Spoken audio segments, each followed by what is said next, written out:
Joining me now to discuss plenty of very relevant topics, former Home Affairs Secretary Michael Pezzullo. Michael, so great to have you on. Thank you so much for joining me. Hello, Erin. Nice to be back.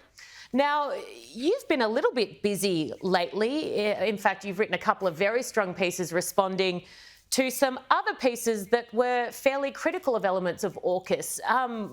What do you believe when it comes to the efficacy of this and how we still maintain control? Well, first of all, Erin, I've agreed with a number of the critics of AUKUS that we need to stay focused on schedule and delivery. This is a very big, complex program. It's obviously very costly. It's intergenerational. It'll span the life and professional careers of many officials and industrialists working on it. So I actually agree that there needs to be more scrutiny, focus and debate about AUKUS at that more technical level. But where I part company with people with whom who I respect and with whom I've worked closely, including in terms of being advisors in their office, is the sense that AUKUS represents a break or a discontinuity in our alliance. Somehow we've now crossed the Rubicon, we've sold our soul, we're somehow much more committed without any consultation to automatically being involved in some kind of great power war should regrettably one break out between the US and China. I argue that we've already got an independent interest, we've already got a sovereign interest in making our own choices, in joining with the US, Japan. I heard your comment then about the possibility of an announcement about Japan and AUKUS too, which I think is terrific. And if that comes off, it's to be celebrated and to be acknowledged that Richard Marles and his officials in defence have done a terrific job if that indeed comes about. All of those arrangements, I think, should be pursued in our own national interest because we've got an interest, as does the US and Japan, in countering the establishment of China as a hegemon, as a dictating power in Asia. And so for that reason, we should be making our own independent choices to engage in such collaboration. And that's a sovereign matter for us. And I don't believe that we've sold our soul for 1 minute. No, I'd have to agree with you there. And you are very well qualified to give an opinion in this space. Looking at current geopolitical situations, where we stand now with the Middle East, obviously a very significant US focus on the Middle East, and Kamala Harris saying that Iran is her perceived biggest threat. Are you worried about maybe a lack of attention and focus on China? No, I'm not. I think, and I understand the comment that you've made about the Vice President's recent media comment. There's been plenty of commentary about her comment in American media, and I suspect that the policy of a Harris administration will be not much different from the last few administrations, which is really to focus on the Indo-Pacific as the decisive theatre and the prevention of the establishment of that position of being a hegemon on the part of China that I mentioned before. Where I think it is important, though, to focus on Iran, if not necessarily as the most significant threat that anyone faces, is the axis that's emerging very clearly across the whole supercontinent of Europe and Asia. We're seeing really quite troubling signs of China's support for the Russian war machine, as Kurt Campbell, the Deputy Secretary, spoke about recently.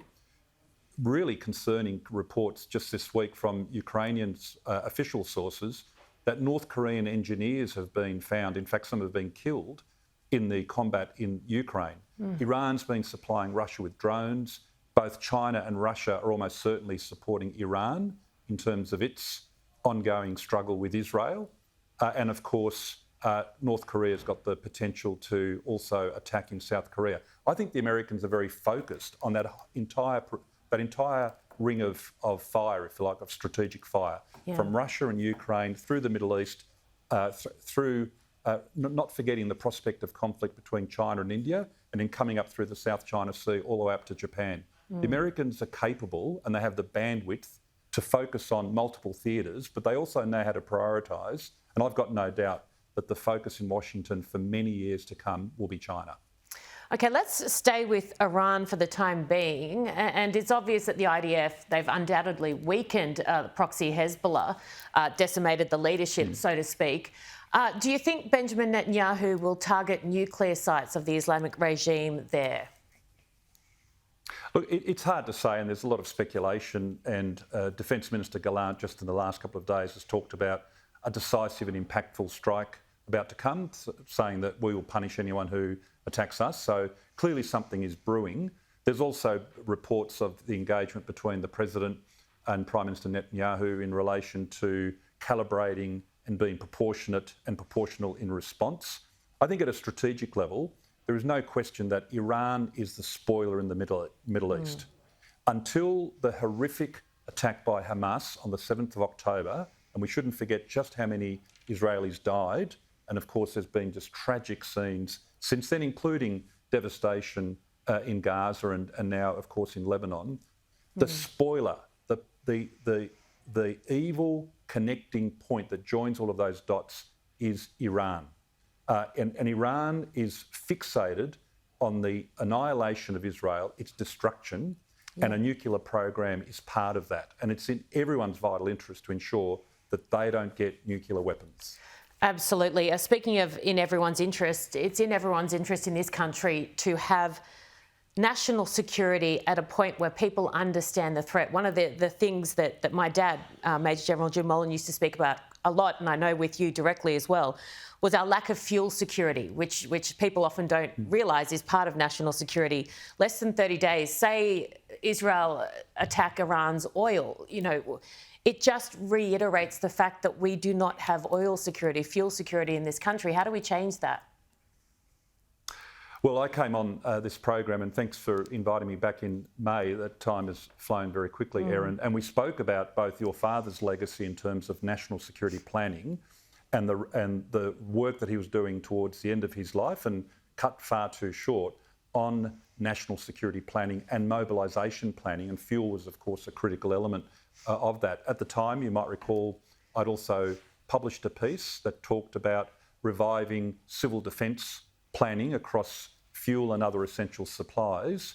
We have to get on with that work. The prospect of war in our region is mercifully lower than in Europe and the Middle East, but it's significant enough to be doing work now. You and I talked about this in May. You subsequently wrote a column about the idea of having a national security statement that is something like a budget evening presentation where the government of the day says, look, using unclassified language, here is the best assessment we've got of our security circumstances using all the sources and methods that we have. Here are the key priorities that we're pursuing in diplomacy, military, civil defence planning, national mobilisation, fuel security and the like. And just like a budget, setting goals for the following 12 months so that 12 months later, you can have a prime time presentation back to the Australian people about how our security is progressing. I think you've written about this, and I really applaud the interest that you've taken in this. You've written a very good column on this.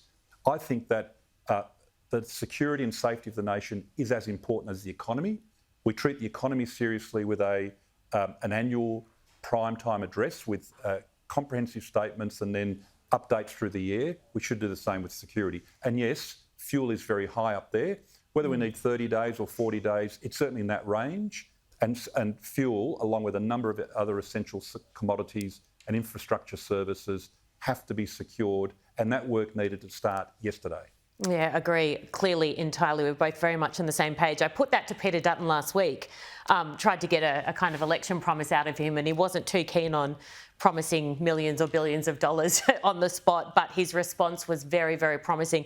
Mike, just quickly, before I let you go, I just flew back in overnight from Jakarta. I spent a week there, which was amazing, and met with Pak Sugiono, who's likely to be the next foreign minister under Prabowo. He's been a loyalist to him for 25 or so years. How do you see that relationship playing out? And do you think we're not tapping into the potential of it, would be my take.